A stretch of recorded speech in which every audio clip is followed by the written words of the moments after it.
트럼프 행정부가 2기 출범 이후 연방 이민 단속 과정에서 갱단 연루 의심자 1만 명 이상을 체포했다고 밝혔습니다. 사회적 기업으로 재탄생하는 코스파이어 카페가 오는 27일 그랜드 오프닝 행사를 개최합니다. 이정미 신임 뉴욕 한국문화원장은 세계 문화의 중심지인 뉴욕에서 한국 문화의 다채로운 매력을 널리 알리는데 최선을 다하겠다는 포부를 밝혔습니다. 플러싱 솔마을 찜질방 자리로 알려진 린든플레이스 일대에 296가구 규모의 주택 개발이 추진됩니다. 모두가 누릴 수 있는 권리, 바로 아름다움입니다. 키스는 누구나 더 쉽고 당당하게 자신의 아름다움을 즐길 수 있는 세상을 꿈꿉니다. 키스는 우리 모두의 미래가 더 아름답게 빛날 수 있도록 최선을 다할 것입니다. 당신의 아름다움의 모든 순간, 키스가 함께합니다.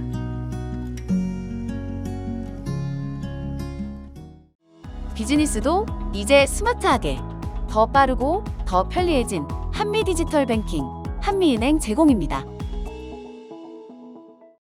트럼프 행정부가 2기 출범 이후 연방 이민 단속 과정에서 갱단 연루 의심자 1만 명 이상을 체포했다고 밝혔습니다. 연방국토안보부는 이민세관 단속국 ICE가 체포한 이들 가운데 살인, 흉기 폭행, 마약 밀매, 조직범죄 공모, 강도, 갈취 등 중범죄 혐의를 받는 사람들이 포함돼 있다고 설명했습니다. 마크 웨인 멀린 국토안보부 장관은 이번 단속이 지역사회 안전을 높이기 위한 조치라고 밝혔습니다. 국토안보부는 1만 번째로 체포된 인물이 멕시코 국적의 하비에르 에르난데스 로사스라고 밝혔습니다. 당국은 로사스를 MS-13 연루 의심자로 지목했으며 과거 코카인 소지 유죄 판결과 납치 무기 소지 관련 체포 전력이 있다고 설명했습니다. 같은 시기 세관국경보호국은 국경 순찰대 인력이 21,471명으로 늘어 기관 102년 역사상 최대 규모를 기록했다고 밝혔습니다. 다만 이번 발표는 국토안보부 자료를 바탕으로 한 것으로 개별 체포자들의 혐의와 유죄 여부는 향후 사법 절차를 통해 가려질 예정입니다. 사회적 기업으로 재탄생하는 코스파이어 카페가 오는 27일 그랜드 오프닝 행사를 개최합니다. 한인장애인 자립지원단체인 시다가 퀸즈 베이사이드에서 운영하는 시다 커뮤니티 센터가 카페로 재탄생합니다. 이 카페의 수익의 100%가 장애 청년들의 직업 교육 및 일자리 만들기에 사용됩니다. 코스파이어 카페는 전국에서 한인사회 최초로 정부 인가를 받은 사회적 기업입니다. 배영서 시다 회장은 이 카페는 그동안 시다에서 운영해온 직업개발 프로그램의 일환으로 카페 운영을 통해 멤버들에게 비즈니스가 어떻게 이루어지고 운영되는지에 대한 다양한 경험을 제공하고 있습니다. 이 카페를 통해서 취업 훈련도 하고 또 지역에 계신 여러 소상인들께서 저희가 지금 트레이닝을 하고 있는 모습도 보시고 와서 또 고용을 해가시기도 하고 이 중에는 또 역량이 되는 친구들 같은 경우에는 저희가 이 코스파이어 카페에 또 연구직으로 취업을 시키려고 노력을 하고 있습니다. 배 회장은 코스파이어 카페는 뉴욕시에서 공식 음식점으로 운영할 수 있는 인가를 받았다며 올해 말까지 이윤을 남길 수 있는 카페로 자리매김하는 것이 목표라고 했습니다. 그러면서 이를 위해 한인사회의 따뜻한 관심과 적극적인 방문을 당부했습니다. 많은 분들이 찾아주셔서 커피도 사주시고 저희가 페이스트리도 하고 이제 조만간에 스무디하고 샌드위치도 합니다. 그래서 많이 오더해 주시고 또 저희가 캐러링 메뉴 하면은 그때 오더를 해 주시면은 저희가 빨리 가게를 안정화를 해서 또 그 수익으로 더 많은 취업 프로그램 또 취업을 할 수 있는 기회를 장애인 청년들에게 열어줄 수 있을 것 같아요. 코스파이어 카페는 27일 오후 4시부터 7시까지 그랜드 오프닝 행사를 개최합니다. 이날 참여하는 고객들에게 무료 커피가 제공됩니다. Welcome to Cospire! 이정미 신임 뉴욕 한국문화원장은 세계 문화의 중심지인 뉴욕에서 한국 문화의 다채로운 매력을 널리 알리는데 최선을 다하겠다는 포부를 밝혔습니다. 이 신임 원장은 25일 인사차 본방송을 방문하고 그 어느 때보다 한국 문화의 위상이 높아진 시기에 부임하게 돼 기대가 크면서도 동시에 막중한 책임감을 느낀다고 했습니다. 이 원장은 현재 전 세계적 주목을 받고 있는 K-팝과 K-드라마 등 대중문화 영역을 넘어서 한국 문학과 전통문화 등 순수예술이 가진 깊이 있는 매력을 한인들과 현지인들에게 선보일 계획이라고 밝혔습니다. 그런 K 콘텐츠의 어떤 뿌리라고 할 수 있는 한국의 순수 예술, 문학이라든지 미술, 음악 이런 것도 많이 알리고 싶고, 또 그 저변에 있는 한국의 전통 문화, 한복이라든지 한식, 한옥, 한지, 한국 음악, 한글 이런 우리 한국의 전통 문화까지 이런 포함한 어떤 다채로운 한국의 매력을 널리 알리고 싶고 현지인과 소통하고 싶고, 그런 한류의 저변을 좀 확대하고 외연을 넓혀가는 그런 일을 하고 싶습니다. 이 원장은 26년간 문화체육관광부에서 근무하는 동안 문화, 체육, 관광 관련 컨텐츠를 알리고 육성하는 데 노력하면서 쌓아온 노하우를 뉴욕에서 마음껏 펼칠 계획이라고 했습니다. 한국 문화체육관광부에서도 해외로 그런 진출하는 그런 사업이나 프로그램이 굉장히 많기 때문에 그런 한국 문체부 본부, 그리고 문체부 산하의 우리 국립중앙박물관이라든지 현대미술관, 여러 다양한 문화예술단체랑 좀 협업을 강화해서 좀 더 많은 일을 할 수 있도록 우리 세계문화예술의 수도 뉴욕에서 그런 일을 좀 더 많이 활성하게 풍부하게 해야 되지 않을까, 그렇게 생각하고 있습니다. 한편 뉴욕 한국문화원 역사상 최초의 여성 수장으로 부임한 이 원장은 서울대학교 사범대학을 졸업하고 문체부 체육협력관, 문화정책관 등을 역임하며 탁월한 역량을 인정받았습니다. 플러싱 솔마을 찜질방 자리로 알려진 린든플레이스 일대에 296가구 규모의 주택 개발이 추진됩니다. 부동산 개발업자 게리체는 최근 뉴욕시 도시계획국의 퀸즈 플러싱 32-02, 린든플레이스와 32-9, 32-11 패링턴 스트리트 등 4개 필지의 10층 규모 주상복합 건물을 짓기 위한 조닝 변경 신청을 제출했습니다. 해당 부지는 현재 혼합용도 건물과 산업용 건물들이 있는 곳으로 채는 지난해 이들 부지를 총 2,650만 달러에 매입한 것으로 알려졌습니다. 개발안에는 주거 공간 외의 상업시설과 지역사회 편의시설도 포함될 예정이며 현 부지는 제조업 지역으로 묶여 있어 주거 용도 개발을 위해 주거지구 변경 절차가 필요합니다. 사업은 커뮤니티 보드 심의와 시의회 검토 등 토지 이용 심의 절차를 거쳐야 하며 승인 여부에 따라 플러싱 북부 지역의 주거 공급과 주변 생활 환경에도 영향을 미칠 것으로 보입니다. 뉴욕시의 G퇴치 작업이 이어지는 가운데 도시 설치류가 기존 방제 방식에 적응하고 있다는 연구 결과가 나왔습니다. 럿거스대 연구진이 뉴욕과 뉴저지, 워싱턴 DC, 필라델피아 일대에서 채집한 설치류 표본을 분석한 결과 도시 생쥐 상당수가 일반적인 쥐약에 저항성을 보이는 유전자 변이를 가진 것으로 나타났습니다. 연구진은 조사 대상 생쥐 집단의 약 70%에서 쥐약 저항성과 관련된 돌연 변이가 확인됐다며 기존 독극물 중심의 방제 방식만으로는 효과가 떨어질 수 있다고 지적했습니다. 또 시궁쥐는 생쥐처럼 같은 방식으로 변이하고 있지는 않지만 덫이나 방제 장치를 피하는 행동을 익히는 등 다른 방식으로 적응하고 있다고 설명했습니다. 전문가들은 새로운 방제 약품 개발에는 시간과 비용이 많이 드는 만큼 쥐약 사용에만 의존하기보다 쓰레기 보관을 철저히 하고 먹이원을 줄이는 등 위생관리와 예방 중심의 방제 전략이 필요하다고 강조했습니다. 미국의 건국 250주년을 기념하는 위대한 미국 박람회 개막식이 지난 24일 워싱턴 DC 내셔널몰에서 개최되었습니다. 이날 개막식 행사장에는 성조기를 지참하거나 성조기 문양과 색깔로 된 옷을 입은 시민들과 관광객들이 모였습니다.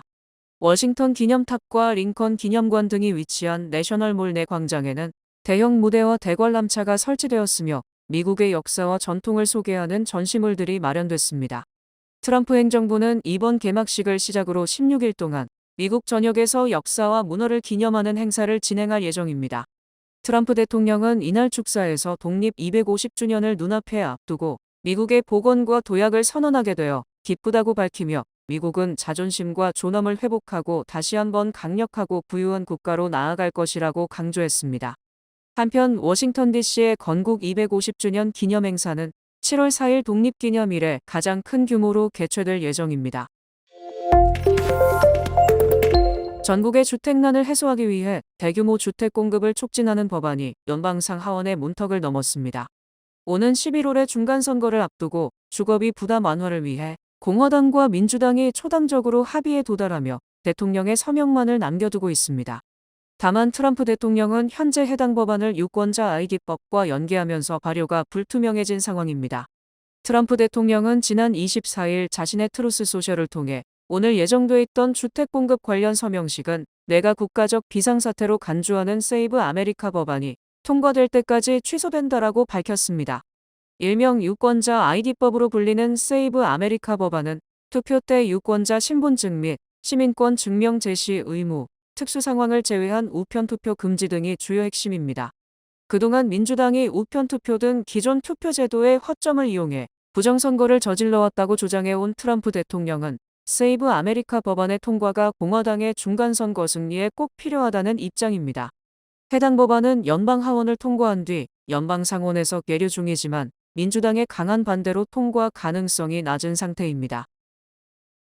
연방의회가 이란과 협상 중인 트럼프 대통령에게 추가적인 전쟁은 불가하다고 경고했습니다. 대통령의 전쟁 수행에 제동을 거는 결의안이 연방 상원과 하원에서 모두 통과된 것은 베트남 전쟁 중에 전쟁권 한법이 제정된 뒤 50여 년 만에 처음입니다. 이로 인해 트럼프 행정부는 이란과의 협상에 있어 타격을 받을 전망입니다. 연방 상원은 지난 23일에 의회의 승인 없이는 트럼프 대통령이 이란을 상대로 전쟁을 재개하지 못하도록 막을 수 있는 결의안을 통과시켰습니다. 찬성 50표, 반대 48표로 가결된 해당 결의안은 의회의 명시적 승인이 없는 동안은 대통령이 이란에 대한 적대 행위를 더 이상 하지 말아야 한다는 내용을 담고 있습니다. 이번 결의안 통과는 트럼프 행정부의 전쟁 수행 방식에 대한 공화당의 지지가 약화되고 있으며 이란과의 종전 협상에 대한 우려가 증가하고 있음을 보여주는 신호로 해석됩니다. 오는 11월 중간선거를 앞두고 국민들의 지지를 얻지 못하고 있는 전쟁을 고집해온 트럼프 대통령에 대한 집권당 내부에서의 우려가 커지고 있는 분석입니다. 여론조사기관 입소스의 결과에 따르면 이란과의 전쟁이 비용을 치를 가치가 있다라고 응답한 비율은 24%에 불과했습니다. 뱅크 오브 호프 산하 호프 장학재단이 2026 호프 장학금 장학생 60명을 최종 선발했습니다. 올해 장학생은 지역별로 뉴욕 5명, 뉴저지 2명, 시카고 4명, 하와이 9명, 캘리포니아 32명 등 총 60명이 선정됐습니다. 올해 장학금은 2026에서 2027학년도 대학 진학을 앞둔 우수 고등학교 졸업 예정자를 대상으로 진행됐으며 학업 성취도, 재정적 필요, 에세이, 추천서, 거주 지역 등을 종합적으로 고려해 장학생을 선발했습니다. 선발된 장학생에게는 1인당 2,500달러씩 총 15만 달러의 장학금이 지급됩니다. 이 같은 장학금은 미주 한인기업 장학금으로는 최대 규모입니다. 호프 장학금은 2001년 시작된 뱅크 오브 호프의 대표적인 지역사회 공헌 프로그램으로 지난 25년간 커뮤니티 내 차세대 인재 양성을 꾸준히 지원해 왔습니다. 뱅크 오브 호프 케빈 김행장은 올해 선정된 장학생 모두가 학업과 지역사회에서 두각을 나타낸 우수한 인재들이라며 호프 장학금이 학생들의 꿈을 실현하는 데 있어 의미 있는 디딤돌이 되기를 바라며 앞으로도 미래 세대를 위한 지원을 지속해 나가겠다고 밝혔습니다. 한국 축구대표팀이 2026 북중미 월드컵 조별리그 A조 최종전에서 남아프리카 공화국에 0대1로 패하며 32강 직행에 실패했습니다. 한국은 멕시코 몬테레이 스타디움에서 열린 경기에서 후반 18분 타펠로 마세코에게 결승골을 허용했고 끝내 동점골을 만들지 못했습니다. 홍명보 감독은 손흥민을 선발에서 제외하고 오현규를 최전방에 세웠지만 한국은 공격 결정력 부족 속에 조별리그를 1승 2패, 승점 3점으로 마쳤습니다. 남아공은 이번 승리로 월드컵 사상 처음으로 토너먼트 진출을 확정했습니다. 한국은 멕시코가 체코를 3대0으로 꺾으면서 조 4위 탈락은 피했지만 A조 3위로 밀려 다른 조 결과를 기다려야 하는 상황이 됐습니다. 이번 월드컵은 48개국 체제로 확대되면서 12개 조 1, 2위와 함께 조 3위 팀 가운데 성적이 좋은 8개 팀이 32강에 진출합니다. 조 3위 순위는 승점, 골득실, 다득점, 페어플레이 점수, 피파 랭킹 순으로 가려집니다. 한국은 승점 3점, 골득실 -1, 2득점으로 조별리그를 마쳤으며 남은 조별리그 결과에 따라 32강 진출 여부가 결정됩니다.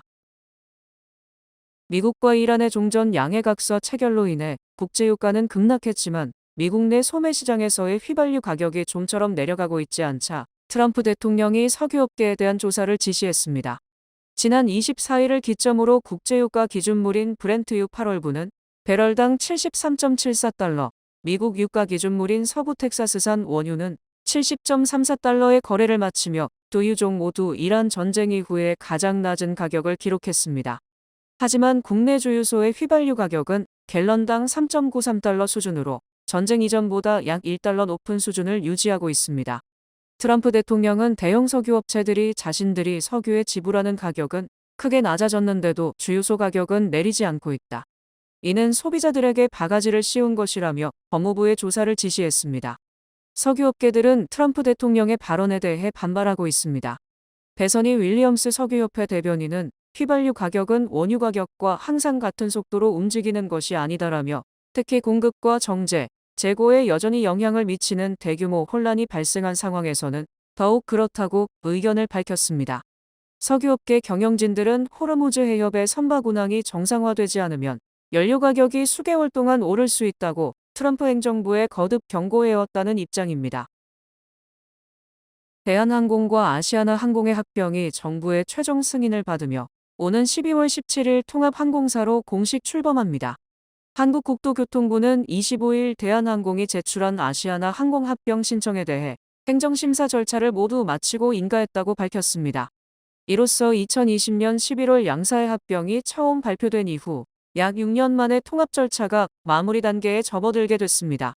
대한항공은 지난해 12월 아시아나항공의 신주를 취득해 자회사로 편입했으며 이후 미국과 유럽연합 등 주요 경쟁 당국의 기업 결합 승인을 모두 완료했습니다. 국토부는 관련 법령에 따라 항공사법인 합병에 필요한 심사를 진행한 뒤 최종 인가를 결정했다고 설명했습니다. 대한항공은 통합항공사를 기반으로 글로벌 경쟁력을 강화하고 지속 가능한 성장 기반을 마련하겠다고 밝혔습니다. 베네수엘라를 강타한 연쇄강진으로 인한 사망자가 최소 164명으로 늘었습니다. 25일에 델시 로드리게스 임시대통령은 전날 오후 6시경에 발생한 규모 7.2와 7.5의 연쇄강진으로 최소 164명이 숨지고 971명이 부상을 입었다고 발표했습니다. 전날에 발표된 사망자 32명, 부상자 700명에서 하루 만에 피해 규모가 크게 늘어난 상황입니다. 이번 지진은 1900년에 베네수엘라에서 발생한 규모 7.7 지진 이후 126년 만에 발생한 최대 규모의 강진입니다. 수도 카라카스를 비롯한 주요 도시에서는 건물 수십 채가 붕괴됐고 국제공항의 일부 시설들도 파손됐습니다. 로드리게스 임시대통령은 국가 비상사태를 선포하고 피해 복구를 위해 국제통화기금 재원을 이용한 2억 달러 규모의 예산을 편성한다고 밝혔습니다. 밴쿠버 호프 주택융자 사전 승인으로 내 집 마련의 꿈을 이루세요. 밴쿠버 호프의 경쟁력 있는 주택융자는 다양한 맞춤형 사전 승인 프로그램을 제공합니다. 지금 밴쿠버 호프 모기지 전문가와 상담하세요. 이 프로그램은 밴쿠버 호프 제공입니다. 주요 단신 전해드립니다. 연방법원이 푸드스탬프로 탄산음료와 사탕 등의 구매를 제한하는 정책에 제동을 걸면서 건강 증진과 소비자 선택권을 둘러싼 논란이 이어지고 있습니다. 샬럿에서 필라델피아로 향하던 아메리칸 항공 여객기에서 착륙 직전 한 승객이 이상 증세를 보이며 다른 승객을 물고 몸싸움을 벌이는 소동이 발생해 승무원과 승객들이 제압했습니다. 뉴욕타임스는 행사 관련 도로 사용 신청서를 근거로 테일러 스위프트와 트래비스 켈시가 다음 달 결혼할 가능성이 제기됐다고 보도했지만 두 사람은 공식 입장을 내놓지 않았습니다. 한인 사업가 미셸 강이 프랑스 프로축구 명문 구단 올랭피크 리옹 인수에 합의하며 구단 경영권 확보를 앞두게 됐습니다. 일리노이주에서 척추교정 클리닉을 운영하던 한인 원장이 허위 보험 청구로 약 60만 달러를 편취한 혐의로 유죄 판결을 받았습니다. 리얼터닷컴 보고서에 따르면 미국의 18에서 34세 청년층 3명 가운데 1명은 높은 주거비 부담 등의 영향으로 부모와 함께 살고 있는 것으로 나타났습니다. 픽사의 신작 토이스토리 5가 전 세계에서 3억 1,200만 달러의 흥행 수익을 올리는 등 미국 영화업계가 코로나19 팬데믹 이후 회복세를 보이고 있습니다. 베네수엘라에서 규모 7.1의 강진이 발생해 수도 카라카스에서 건물 붕괴 등 피해가 발생했으며 당국은 인명피해를 집계하는 한편 인접 지역에 쓰나미 경보를 발령했습니다. 날씨 전해드립니다. 금요일인 내일은 비가 내리겠습니다. 낮 최고 기온은 82도, 최저 기온은 68도입니다. 해 뜨는 시간은 5시 26분, 해 지는 시간은 8시 31분입니다. 이상으로 주간 날씨와 세계 날씨 전해드립니다.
이상으로 6월 25일 목요일 TKC 뉴스데스크 여기서 마치겠습니다. 시청해주신 여러분 고맙습니다.